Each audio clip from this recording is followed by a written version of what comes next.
Welcome to our Lunchtime Live program on WJEJ. It's a monthly partnership with Washington County Public Schools. We are here the third Thursday of the month. Today's show is sponsored by Volvo Group Trucks, a premier employer in Washington County. Follow them on Facebook, Volvo Group Hagerstown, and visit the website volvogroup.com/Hagerstown. Our guest today, Kristi Bachtell, principal at Eastern Elementary School, and Raegon Clutz, principal at Emma K. Daub Elementary. We're going to talk about the summer so far and talk about preparations into a brand new school year. And it's always rubbing salt in the wounds to even talk about looking ahead to the new school year when we're still a month and a half out, but it blows by quickly. Welcome to the both of you. Good to have you. Thank you. Yeah, thanks, Will. Does it really move? How does the summer go for you two? In your summers, from the end of a school year to the beginning, I mean, is there truly time to relax at all? Well, we actually start thinking forward to the following school year, usually by about March or April. We start to think forward. And then as far as us as administrators in the summer, a lot of our time is spent in book studies with one another, lots of professional development. We attend with our teachers because it's important for us to learn what they're learning so we can certainly support them when they come back and try their new strategies and techniques with the students. So really, there's not a lot of downtime. There's not. I feel like I don't catch my breath until that week the teachers come back. Because it's such an intense process over the summer to get your staffing in place, make sure you have your resources and materials in place, and the amount of summer learning that our administrators take part in. It's a lot. It's good. It's relevant. It's meaningful, but it's a lot. What do you do about? What's the process of filling a vacancy, a teaching vacancy, from the end of the school year into the summer months? What's the actual process step by step? So what we do is once we realize that we have an opening, we certainly start to scan for the best possible candidates we can. Sometimes we are quick to find them, and other times I've interviewed 15, 20, 25 people for one position until you figure out who you believe is the great fit. I think each administrator probably does it a little bit differently. I personally pull in a team of teachers, whoever will be working with that particular staff member, because the people that work with them, that are on the ground running with them, it's important to have their perspectives of what they need as a team, as well as what I feel as a leader the building needs. Raegon? Yeah, I agree with that. It definitely is a team-based decision at our school as well. We're obviously looking for the right fit. But I will tell you something that is unique to the summertime that administrators have to do is keep an eye on the numbers. Enrollments tend to climb up as the summer goes on, and sometimes those classes can peak up to where you're getting to upper 20s, and that will cause the school system to give us another classroom. And so then we have to look at space and where we can physically house that at a building. We look at where we can keep our class sizes the lowest across the board and kind of manipulate those numbers a little bit. So sometimes we could, in theory, enter the summer really not expecting to hire anyone and have some numbers creep up there as we get into August and have to make a last-minute addition to our staff. Well, how does that work? Is there a formula to that where all of a sudden you hit this number?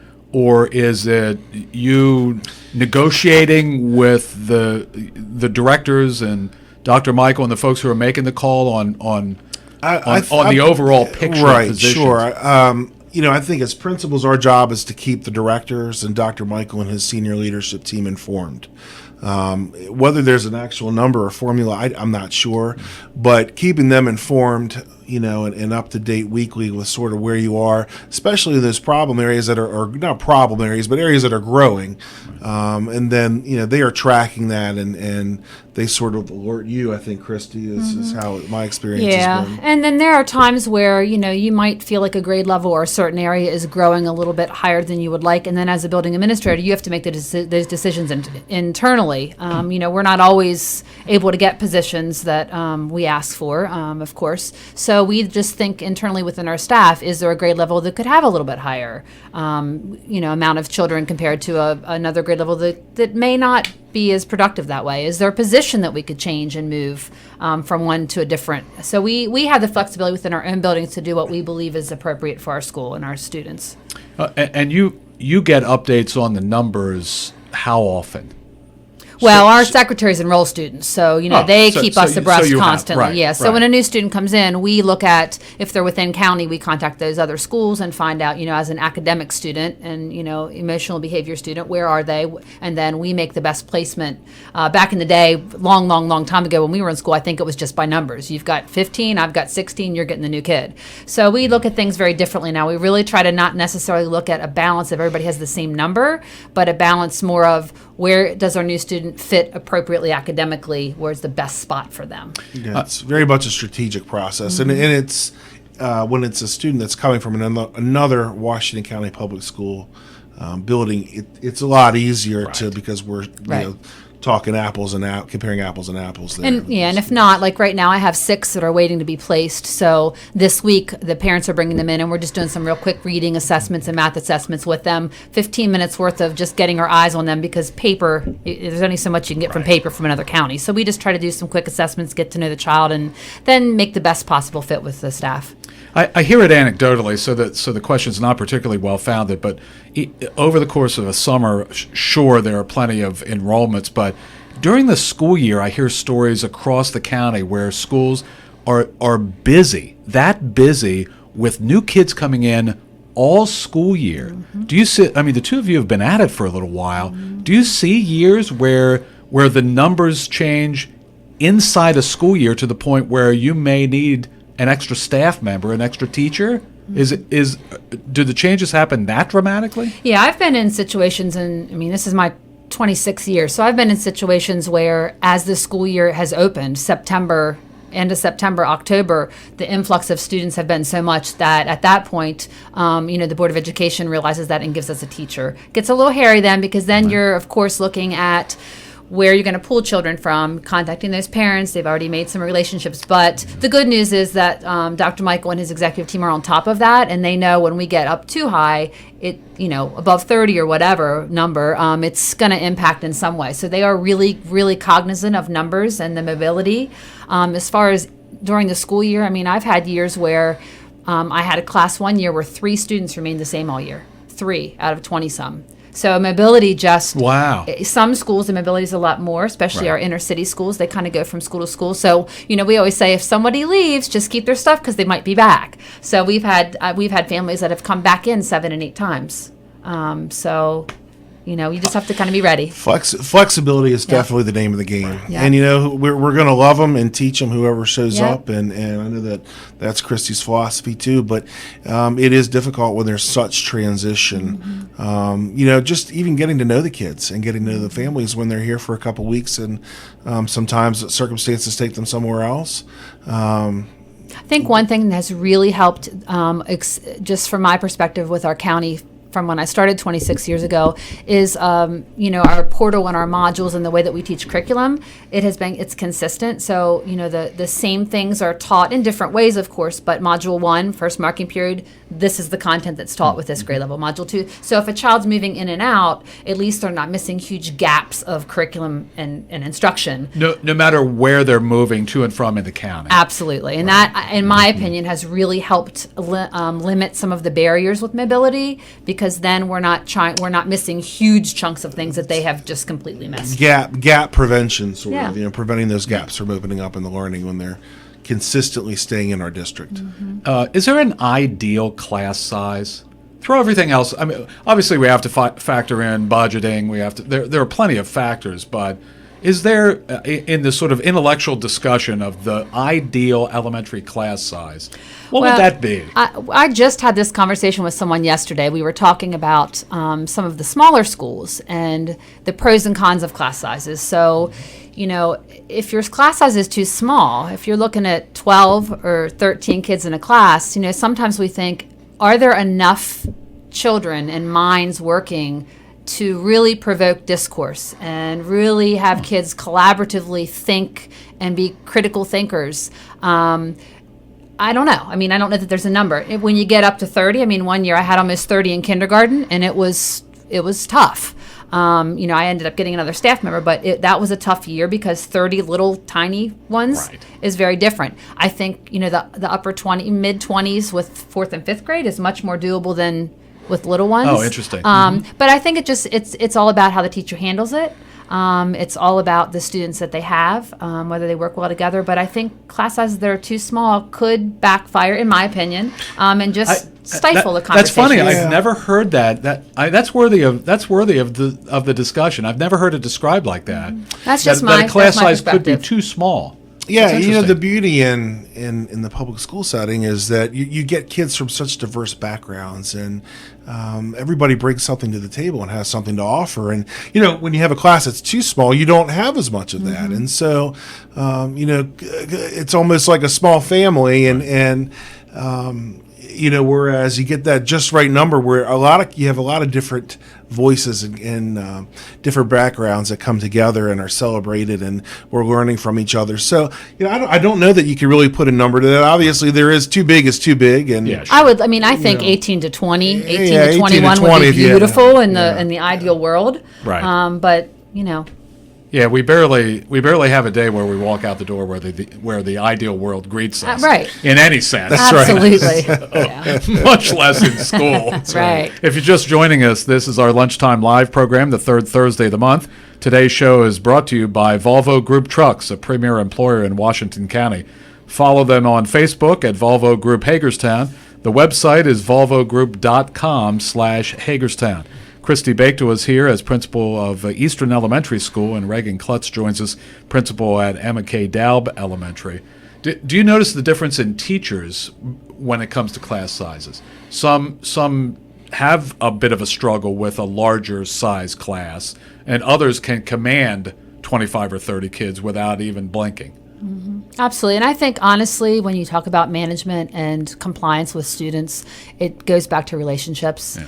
If you have teachers that truly know the children as children and not just students, and know their likes and their dislikes and what motivates them and gets them excited, and the kids know and truly believe that their teacher loves them and cares about them, you're going to get it doesn't matter if you have 35 students versus 5 students, if that relationship is there and they can, you know, meet the kids where they are and really use what their interests are to motivate them in their learning. right, yeah, no significant learning occurs without a significant relationship in place there first. And so, and that's not my quote. I think that's Dr. James. I was just saying, I Comer's think I've quote. heard that before. That's pretty prophetic, but no, that is not one of mine. But I do think, like Kristi said, it's all about the relationships. And when those teachers get to know those kids, how they are as learners, their styles, their hobbies, their interests, who they are, what makes them tick, pretty shortly they're all eating out of that teacher's hands.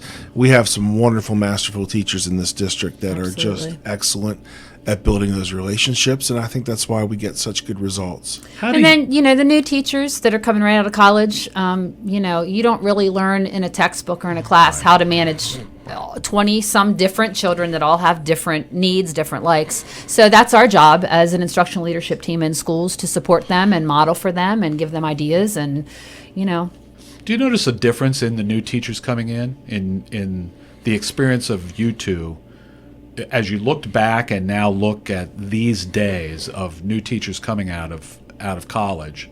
A noticeable difference, subtle differences? Are they as prepared, or are they ready to go?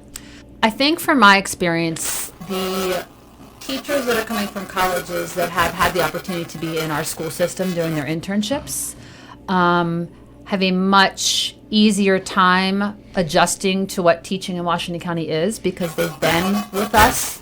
They've been in our schools. They understand what we expect for planning, what we think good instruction is, our beliefs, our instructional strategies that we use, versus sometimes, and I've had it happen in a positive and not a positive way, people that come from outside of our county, from districts that might use a basal, like old school basals or textbooks. It's hard sometimes to unlearn the way that they learned originally and learn the way that we believe in Washington County. So I do believe that the internship programs with our local colleges really, really help them prepared. Yeah, and I would say, I don't know about you, Kristi, but historically, Frostburg State, especially our Frostburg State program here downtown that we have, puts out some terrific teaching candidates. And I know a lot of them do their work, as Kristi said, in Washington County Public Schools, sort of in a unique situation because we are so narrow in terms of in the state of Maryland, and we have geographically, and we have Shepherd and Shippensburg and a lot of other colleges in the area that have to house those student teachers. And we're all doing things similarly but differently at the same time. Sort of like we're all playing music, but some of us are playing different songs at different times, and it is difficult for them, I think, to come from an area where their learning is a little bit different into our district and teach, or to any other district, just to get acclimated to that. I think it goes back to flexibility, though, Raegon. Even it doesn't matter where you've really learned. It's, are you able to be flexible and change? Right. I mean, teaching year to year, I taught for a long time, and every single year I had to reflect and change and do things differently based on the kids that I got that year. The tools that worked the year before, that toolbox was rusted and old. So I had to try different things for the new ones. So I just think it's about wanting to be a learner as a teacher, knowing that we don't have all the answers and we never will, and just being able to be flexible and trying new things, taking risks.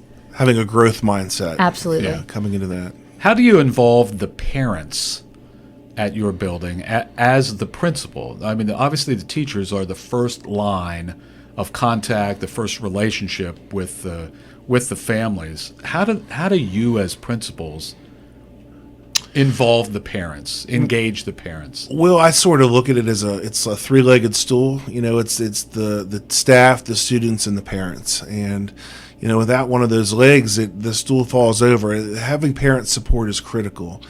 How we engage them, we try to make our school an inviting place for them, first of all. We welcome them anytime. We try to have events where we are bringing them to the building so they can see the work that their kids have done, but also the learning that's taken place. So we host them a lot. We have parent volunteers and a great group of them that come into our school and do a lot of good work for us.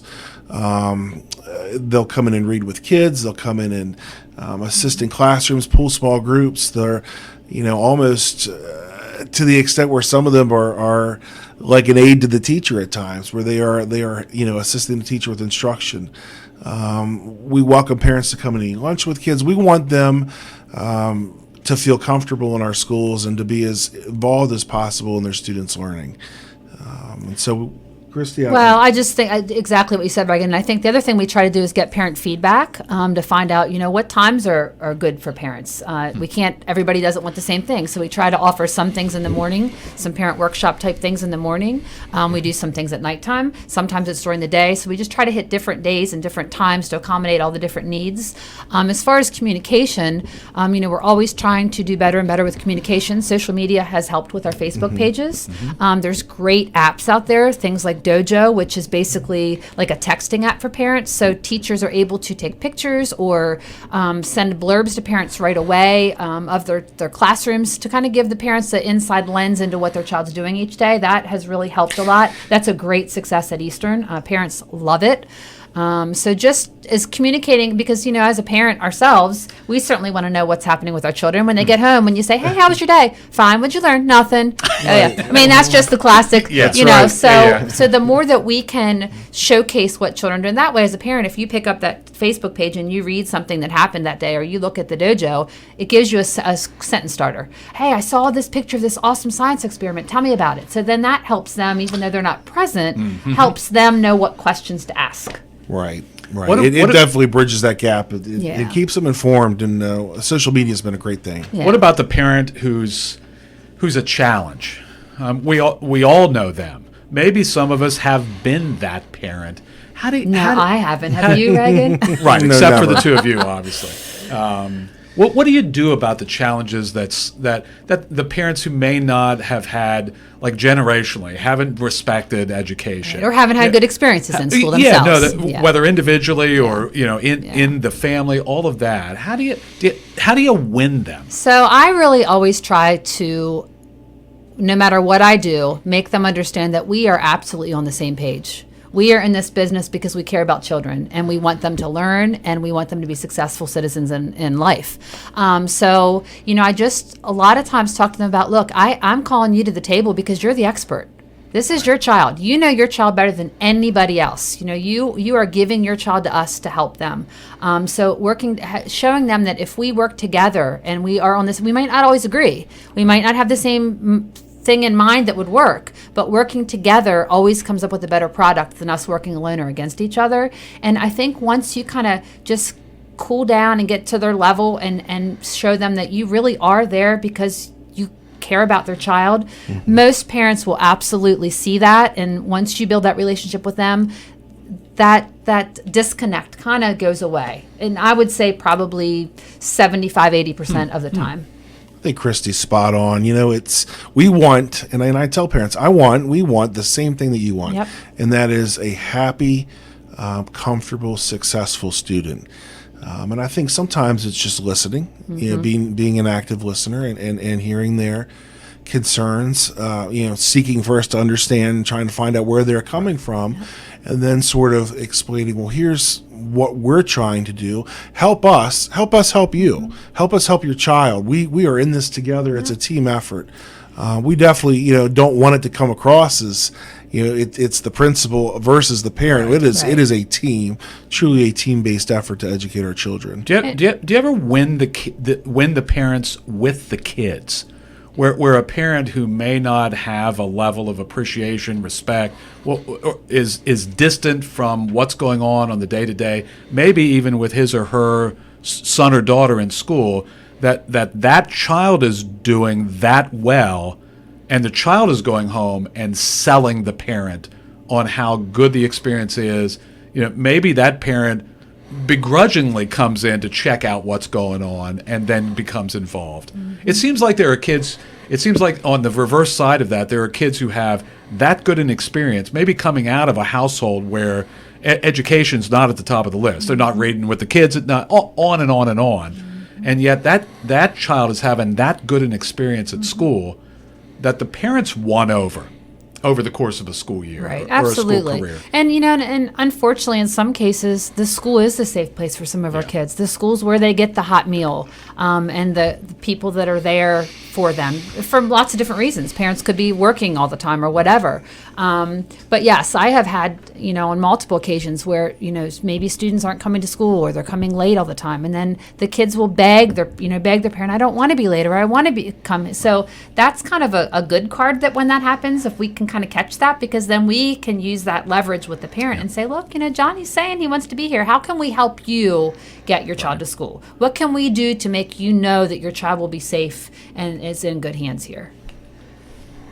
Will, I agree with everything Kristi said. I think we know we've made it when the kids run into the building with the same smiles on their face that they're running out with at the end of the day. And that's what she and I strive for in our buildings, and building that safe, comfortable, loving space that those kids need. Today's show is sponsored by Volvo Group Trucks, a premier employer in Washington County. Follow them on Facebook at Volvo Group Hagerstown, or visit the website volvogroup.com/Hagerstown. Kristi Bachtell from Eastern Elementary, Raegon, Clutz, Emma K. Daub Elementary, a couple of our principals who are in the middle of a summer, but always in the middle of preparing for a new school year. What can you prep us for at Emma K. Daub for the start of the school year? Well, we've got some exciting work ahead of us this year, some exciting things we're putting in place. We're really focused on literacy this year at our school. Our terrific media specialist, Kelly Haupt, has started a Book of the Month program where every classroom at our school is going to get the same book, and we'll be reading it and sharing the author's message and doing activities with it throughout the month. We're going to be hopefully once again partnering with Frostburg State to have a class taught in our building, and then those students come out of that classroom, and this is during the school day, work with our kids in their classrooms and putting some of those skills to practice. So hopefully more continuing to think outside the box, trying to get experiences and opportunities for our students. Those are just a couple of the things that we're doing at our school next year. Eastern? So at Eastern, I'm super excited because I only have 2 new staff members this year. So that's pretty That's stunning. great, That's unheard of. especially for a Title I school. How about that? So I'm very excited about that, because then that means that the momentum that we started last year, which was my 2 years ago, which was my first year there, we can just continue that momentum. It's not like we have to start over and try to do so much catch up. So I'm really excited about that. And we're just going to focus on the top 2 or 3 things that we really believe will move our building and our learning forward, and just kind of make sure that we're not going on bird walks and not getting distracted come, November, December, when lots of distractions start coming our way, and just really doing what we believe is best for kids. We do have some new partnerships. My school family liaison is amazing, and she's got some new partnerships with some area businesses, and we have people coming in and kind of doing some reading mentor program we started last year, so getting that up and rolling and building, and just continuing the excitement and all the learning that we're doing this summer.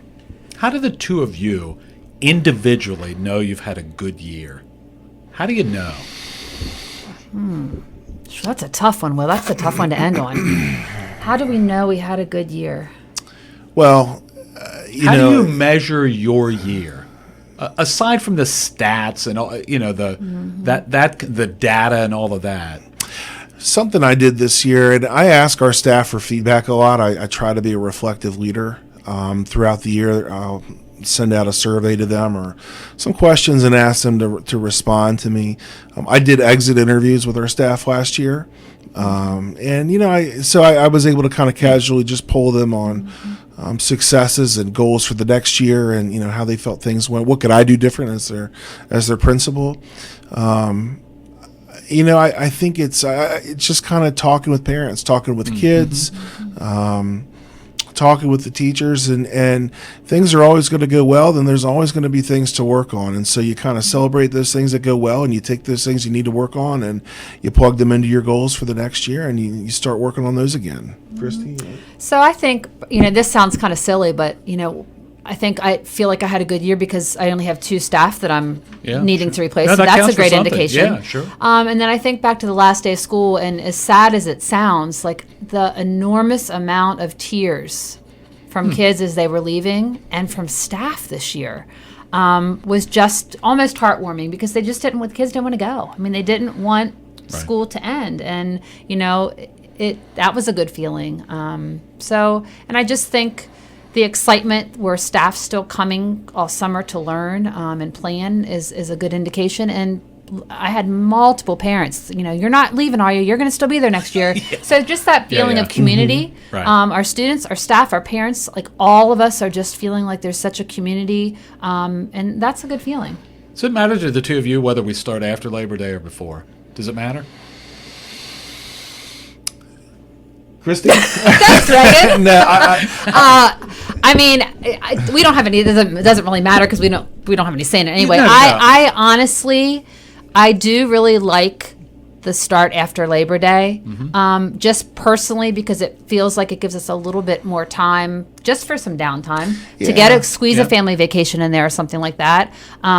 There is some good. Sometimes we've started before Labor Day, and then you get them back for a couple of days, and then you have that break. Right. So I just think there's pros and cons with both of them.